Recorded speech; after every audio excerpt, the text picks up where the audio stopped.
My dear friends, today's gospel is in fact an answer to those of us who puts a lot of stress on their personal well-being. We often complain saying, we do a lot of work, but nobody really cares about us. Nobody is really bothered about how we are.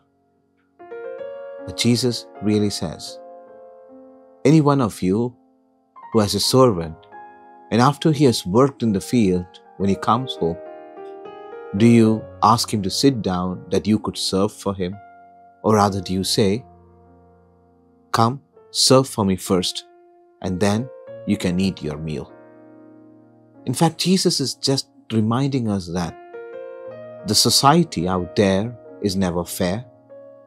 How much it tasks its own servants in order to get the work done.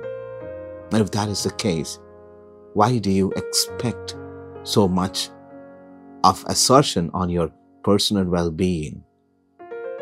In fact, it is a reminder for us, or a question for us, sometimes at least, when we complain, make a lot of fuss, and make a lot of complaints about why we are not taken good care of, or why people behave to us in such a manner. That is how God Himself came out into the world. For Jesus says, I came not to be served, but to serve, and to give His life as a ransom for many. When God Himself became a servant for humanity, not waiting to be rewarded and taken care of and protected, how can we, who are servants of that God and imitators of that God, ask for something that was not expected by God Himself? My dear brothers and sisters, it's a very thought-provoking thing that Jesus is actually asking of us.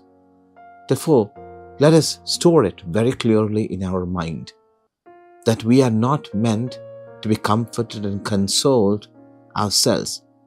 Neither shall we expect to be comforted and consoled, because that is a privilege that is given to us. Our God does that for us because of His love for us. But rather, let's not demand it, because we are meant to be given that privilege.